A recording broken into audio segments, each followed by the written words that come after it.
Good morning, my dear students. Today's topic of discussion is oral contraceptive and its adverse drug reactions and therapeutic uses. And to understand this, you have to understand the important components of oral contraceptive devices. And two of the very important things are estrogen and progesterone. But before going to that part, let us recapitulate certain things about from the history of oral contraceptives. The most important one is FDA approves this contraceptive pills in 1960, and which actually revolutionized the whole world. And 1963, the first oral contraceptive put on drug market, and number one form of birth control is this oral contraceptive, and it takes its role or overturns the role of the other methods from 1965 onwards. And late 1970s, FDA mandated warning that indicated oral contraceptives carried risk of cancer due to its components such as estrogen, and also responsible for causing blood clots. So the primary use of these oral contraceptives are basically to prevent accidental pregnancy, whereas the secondary uses are heavy or irregular menstruation, endometriosis, polycystic ovarian syndrome, and dysfunctional uterine bleeding. Usually the pill contains 20 to 40 microgram of ethinyl estradiol, which is basically a synthetic form of estrogen, and varying amounts of either levonorgestrel or norethindrone as the progesterone component. The various amounts are being tried. There are certain things nowadays obtained as mini pills, so there are so many other things are also available. And the types of regimen we are actually using usually given in a 21-day pack. But to understand this role of oral contraceptives, one has to understand the physiological role or the physiology of ovulation in the female, and it's basically a complex interaction between the hypothalamus, anterior pituitary, and the gonadal sex steroids. The system is usually controlled by three feedback mechanisms. The first one is long feedback mechanism. Gonadal sex hormones act on the hypothalamus by way of negative feedback mechanism, that is estrogen, progesterone, and testosterone, or a positive feedback mechanism which is given by estrogen. There is a short feedback mechanism.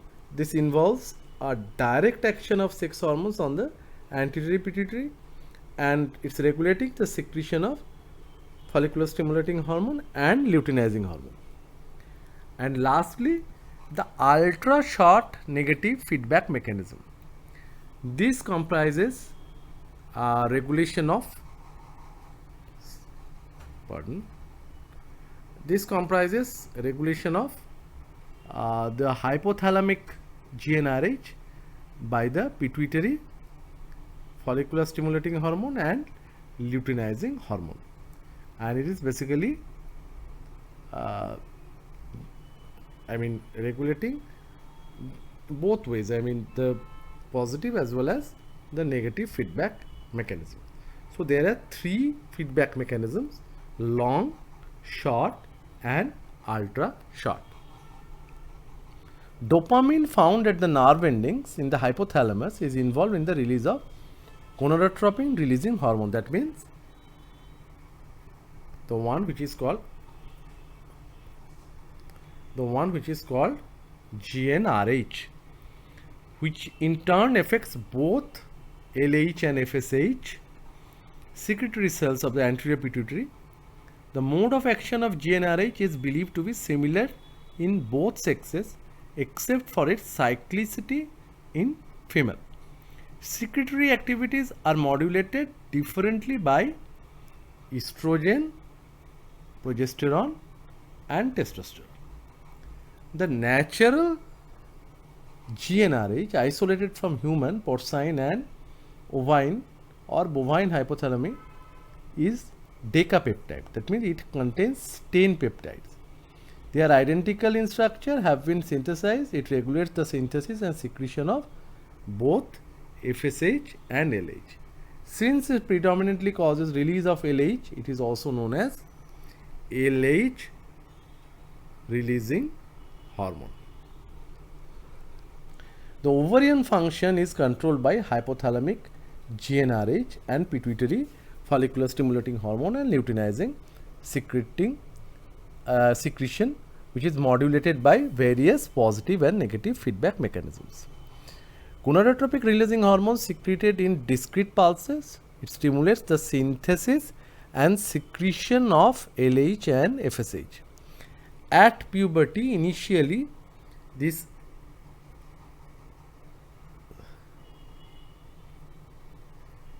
LH and FSH, this LH and FSH secretion occurs only during sleep, but later on it occurs throughout the day and night. The sequence of various hormonal changes that occur during a normal 28 days menstrual cycle in female,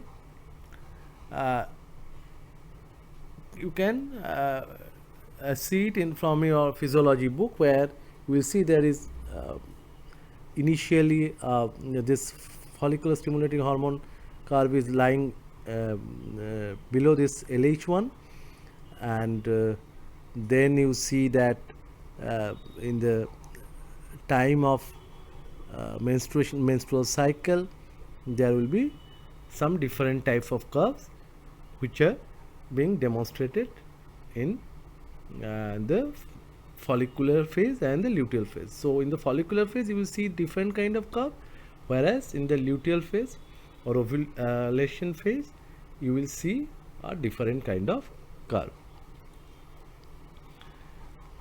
Day 1 is defined as the first day of menstrual flow, whereas the day preceding the first day of the next menstrual flow is designated as the last day of the cycle. Generally, cycles between 21 and 35 days, it average 28 days and are accepted as normal. The duration of flow is usually between 3 to 5 or 3 to 7 days. Now, the pulsatile release of GnRH from the hypothalamus initiates a normal menstrual cycle. Ovarian follicular growth, once initiated by FSH, proceeds independently in the pre-ovulatory phase.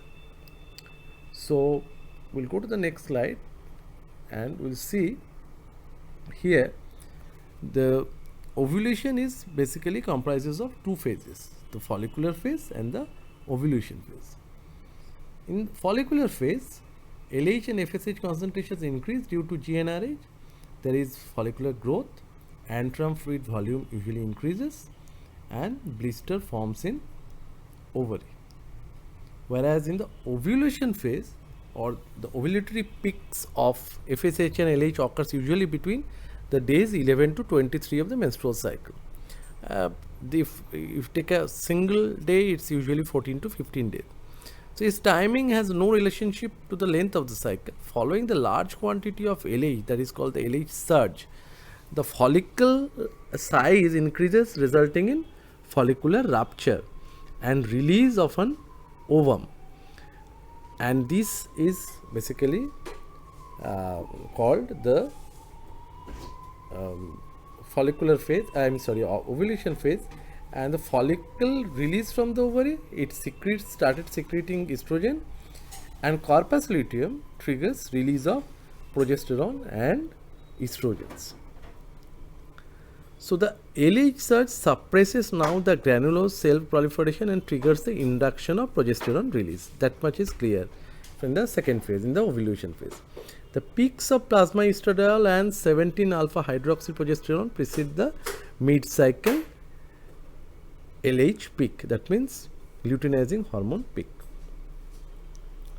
Mostly follicular stimulating hormone stimulated follicles undergo atresia, whereas one follicle, the dominant follicle, per menstrual cycle becomes the Graafian follicle. And various positive and negative feedback mechanisms regulate the integration of various hormones to produce normal pattern of the menstrual cycle. Estimation of these hormones will give you some idea about the follicular function. Abrupt increase in estradiol stimulates the pituitary gland to cause a sudden rise of LH hormone and leading to ovulation. Under the influence of follicular stimulating hormone and LH, ovary produces estradiol, which is basically a potent estrogen, androstenedione, and small amount of testosterone. Testosterone is again converted to dihydrotestosterone in skin and estrogen in the adipose tissues. So a fat female probably is having more dihydrotestosterone in comparison to a thin one. Ovary in addition also secretes inhibin, that is inhibin A and B, which selectively inhibits follicular stimulating hormone release, whereas GnRH is basically a major regulator of luteinizing hormone and follicular stimulating hormone. The synthesis of follicular stimulating hormone is also controlled by another peptide that is called activin. So activin usually have a positive role, whereas inhibin has a negative role.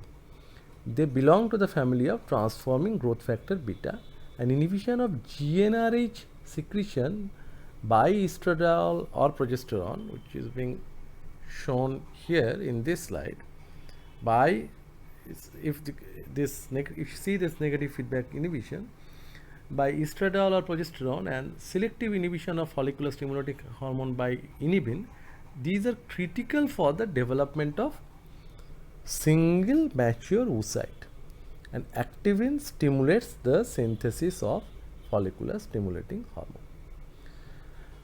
Following rupture, the follicle undergoes reorganization to form corpus luteum, which secretes mainly progesterone, estradiol, 17-alpha hydroxyprogesterone, and also inhibin A. A corpus luteum is an independent endocrine organ, and the lifespan of corpus luteum during a non-pregnant cycle in humans averages around 11 days, whereas in the functional lifespan of this corpus luteum is around 9 to 10 weeks. Since 17-alpha hydroxyprogesterone is synthesized mainly by the corpus luteum, not by human placenta, its blood level reflects the function of corpus luteum during pregnancy. Following conception, placental human chorionic gonadotropin takes over the function of corpus luteum. So these in brief about the whole cycle, the relationship between the hypothalamo pituitary ovarian relationship and different phases of ovulation. Clinically, pulsatile these GnRH can restore the normal gonadotropin release pattern in patients with hypothalamic hypogonadism, and the pituitary response in GnRH varies throughout the menstrual cycle. It is becoming maximum at the mid-cycle, and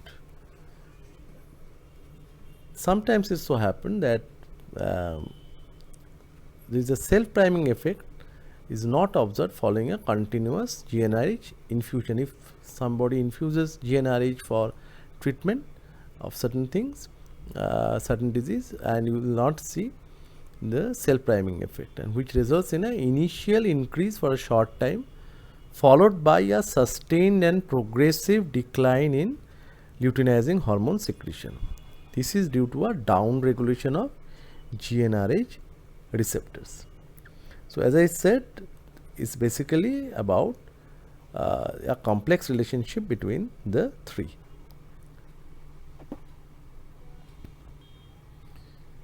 The combined mode of action of these oral contraceptive pills is basically the action of estrogen and progesterone in combination. They will prevent ovulation. They will thicken the mucus in the cervix so that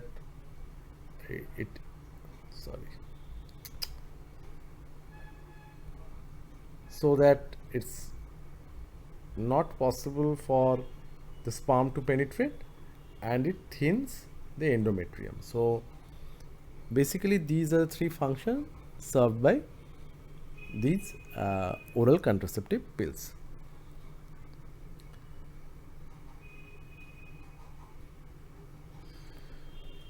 In a non-pregnant human female which synthesizes two biologically active estrogen, estradiol and estrone, and much larger amount of prohormone estrone sulfate. This last is converted to estrone in the peripheral tissues. The third weakly active hormone is estriol. So there are three, which is synthesized by the placenta. So there are three estrogen hormones: estradiol, estrone, and estriol. The role of estrogen is to develop secondary female sex characteristic, thicken the endometrium, and it regulates the menstrual cycle. Whereas the regulation is basically the production of estrogen regulated by follicle stimulating hormone and luteinizing hormone, as I described before, and both produced in the anterior lobe of the pituitary gland. And ultimately from there you will get a feedback inhibition. So it's the flow coming from hypothalamus, the release of GnRH, then pituitary stimulated follicle stimulating hormone, the follicles, and which ultimately leads to the release of estrogen.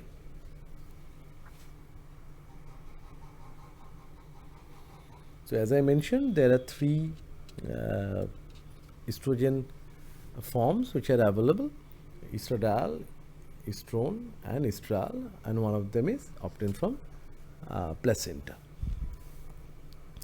The physiological function of estrogen is promotes development of female reproductive tract, promotes development of female secondary sexual characteristics, and it stimulates the proliferative or pre-ovulatory phase of endometrium. It also causes vasodilatation of capillaries. It induces metabolic effects such as retention of nitrogen, sodium. It exerts cardioprotection in females. So till the age of 45, the females are having lesser propensity to having any kind of cardiovascular disease due to proper maintenance of LDL level, which is usually remains lower than male. So it gives them protection, maintains the integrity of the skeleton in female of reproductive age group, and following menopause usually the women they suffer from osteoporosis, and promotes the union of epiphysis with the metaphysis. Ultimately, this estrogen will also support pregnancy and parturition by inducing favorable changes in the endometrium, vagina, cervical mucosa, and uterine growth and contraction.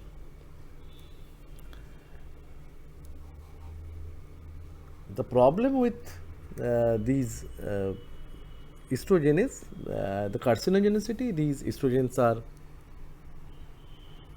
carcinogenic in nature, and especially in animals, and are implicated in the genesis of cancers of the endometrium, breast, liver, and vagina in female patients.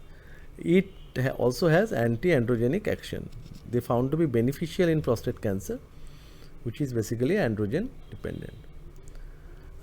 You can do a bioassay so that from the crystalline pure estrogen preparation, which doesn't require bioassay, but the activity of estrogenic substance is bioassayed in rats by the method of Allen and Dorsey, which is based upon the observation of typical cornified vaginal smear following estrogen administration. This test is very sensitive, and the agent is applied locally into the vagina, and immunoassay is now used in clinical practice.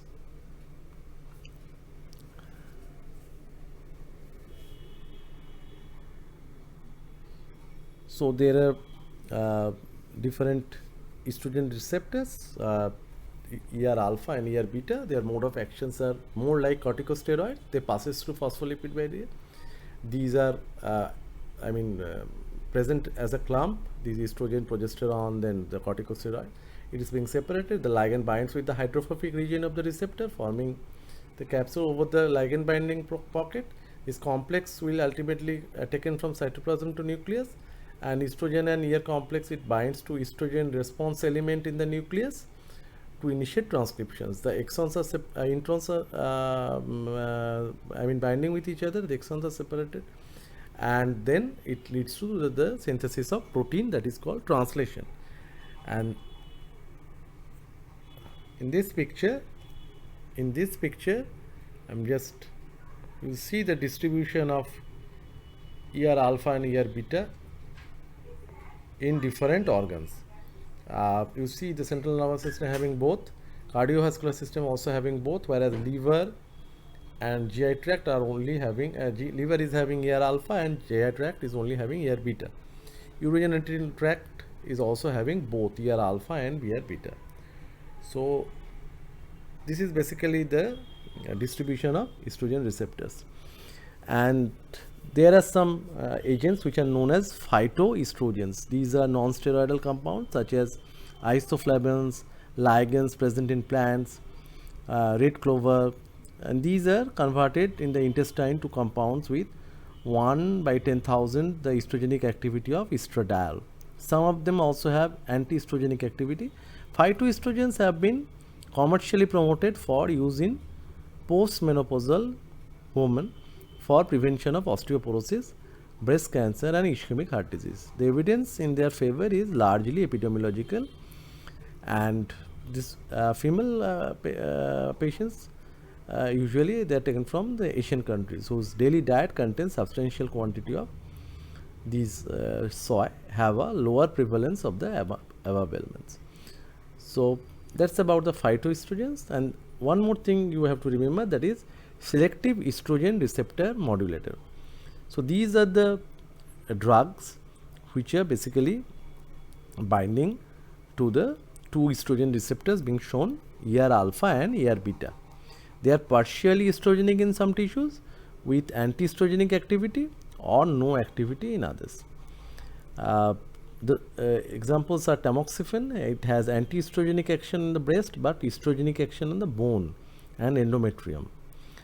Raloxifene is most selective and has estrogenic action on the bone, anti-estrogenic action on the breast, and very negligible action on the endometrium.